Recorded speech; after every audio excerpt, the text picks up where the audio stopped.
दोस्तों गेहूँ हम सभी खाते हैं, गेहूँ यानी गेहूँ का आटा हम सभी खाते हैं। लेकिन क्या कभी आपने सोचा है कि क्या गेहूँ इतना फ़ायदेमंद है जितना हम लोग उसको सोचते हैं, जितना हम लोग उसको यूज़ करते हैं या खाते हैं?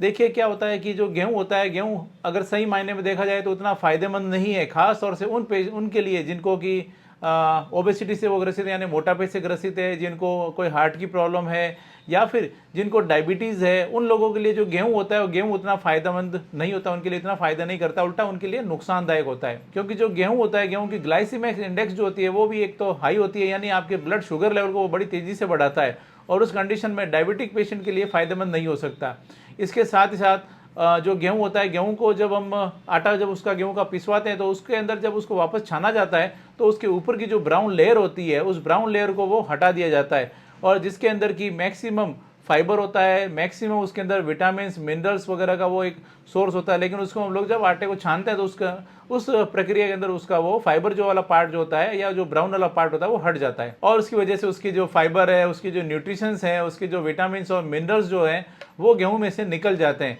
और इसलिए जो गेहूं होता है वो हमारे लिए ज़्यादा इतना फायदेमंद नहीं रहता है। इसके अलावा भी जो गेहूं होता है, गेहूं जिन लोगों को आईबीएस की शिकायत है यानी पेट से संबंधित एक बीमारी होती है उससे वो ग्रसित हैं, या फिर जिन लोगों को ग्लूटीन एलर्जी होती है यानी जो गेहूं से एलर्जी वाले जो लोग होते हैं उनके लिए, और इसके अलावा जिन लोगों को डायबिटीज़ है, जिन लोगों को कोई कोलेस्ट्रॉल लेवल जो होता है वो ज़्यादा रहता है, हार्ट की बीमारी से वो ग्रसित हैं, उन लोगों के लिए गेहूं जो होता है वो ज़्यादा फायदेमंद नहीं होता है। अब बात आती है कि आखिर इसका समाधान क्या है, क्या किया जाए, अगर गेहूं नहीं खाएंगे तो खाएंगे क्या? तो गेहूं जो होता है उसका एक विकल्प है जो कि आजकल बहुत ज़्यादा यूज़ होने लगा है, जिसको बोलते हैं मल्टीग्रेन आटा। मल्टीग्रेन आटा जो होता है वो बेसिकली क्या होता है कि उसके अंदर कुछ 4-5 तरह के और जो अनाज होते हैं उनको मिला के बनाया जाता है गेहूं के साथ में, और उसकी वजह से वो जो होता है वो थोड़ा सा ज़्यादा पौष्टिक हो जाता है, और उसके अंदर फाइबर की मात्रा आ जाती है, अच्छी मात्रा उसमें देखने को मिलती है। उसके अलावा उसके अंदर विटामिन मिनरल्स की मात्रा जो होती है वो बढ़ जाती है, प्रोटीन बढ़ जाता है, और उसके साथ ही साथ उसके अंदर, क्योंकि गेहूं के अंदर जो होता है कार्बोहाइड्रेट की मात्रा बहुत ज़्यादा होती है, और जब मल्टीग्रेन मिलाया जाता है उस कंडीशन में उसमें जो कार्बोहाइड्रेट होता है, कार्बोहाइड्रेट की मात्रा जो होती है वो भी थोड़ा सा कम हो जाती है, और उसके अलावा ग्लाइसेमिक इंडेक्स जो होती है उसकी गेहूं की तुलना में उसकी ग्लाइसेमिक इंडेक्स जो होती है वो कम होती है, और उसकी वजह से वो शुगर को इतनी तेज़ी से नहीं बढ़ाता है, और उस कंडीशन में यह आपके स्वास्थ्य के लिए फ़ायदेमंद होता है। खास तौर से जो कार्डिक डायबिटिक पेशेंट्स होते हैं उनके लिए, जो लोग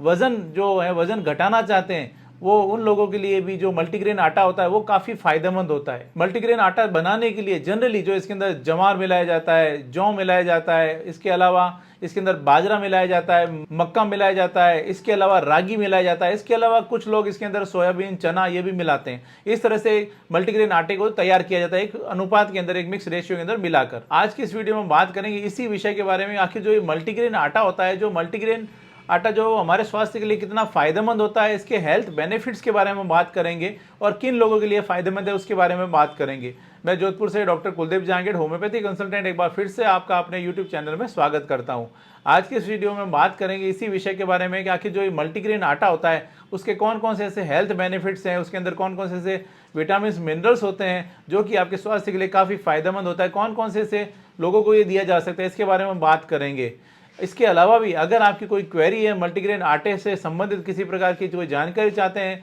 तो इस दिए गए नंबर पर आप संपर्क कर सकते हैं। जैसा कि मैंने इंट्रोडक्शन में बताया था कि मल्टीग्रेन जो आटा होता है उसको बनाने के लिए उसमें 5-6 तरह के जो अलग अलग जो अनाज होते हैं उसको मिलाया जाता है, वो अलग अलग रेशियो मिलाया जाता है। मैंने आपको बताया था बाजरा, मक्का, जौ, चना, कुछ लोग सोयाबीन भी मिलाते हैं, उसके अलावा रागी भी मिलाया जाता है, और उसमें कौन कौन सी जो इसके अंदर हमने अनाज मिलाया उसके आधार पर उसमें उसकी जो आटे की जो होती है उस खूबी होती है, उसके अंदर वो क्वालिटीज़ होती है वो मिलती है। अगर बात करें कुछ ओवरऑल इसके गुणों की या ओवरऑल क्वालिटीज़ की, तो इसमें अगर हम बात करें सबसे पहले तो बाजरा जो इसके अंदर मिलाया जाता है, बाजरा आपके स्वास्थ्य के लिए काफ़ी ज़्यादा फायदेमंद होता है, और ये जो बाजरा होता है ये ग्लूटेन फ्री भी होता है, यानी जिन लोगों को गेहूं से एलर्जी होती है उनके लिए काफ़ी फायदेमंद होता है। और उसके अलावा भी बाजरे के अंदर फाइबर अच्छी मात्रा में होता है, आयरन का एक बहुत अच्छा सोर्स होता है, जिन लोगों को एनीमिया की शिकायत होती है उनके लिए बाजरा जो होता है वो काफ़ी ज़्यादा फायदेमंद होता है, जो कि इसके अंदर मिलाया जाता है। इसके अलावा बाजरे के अंदर प्रोटीन अच्छी मात्रा में होता है, vitamin B1, B2, B3, B6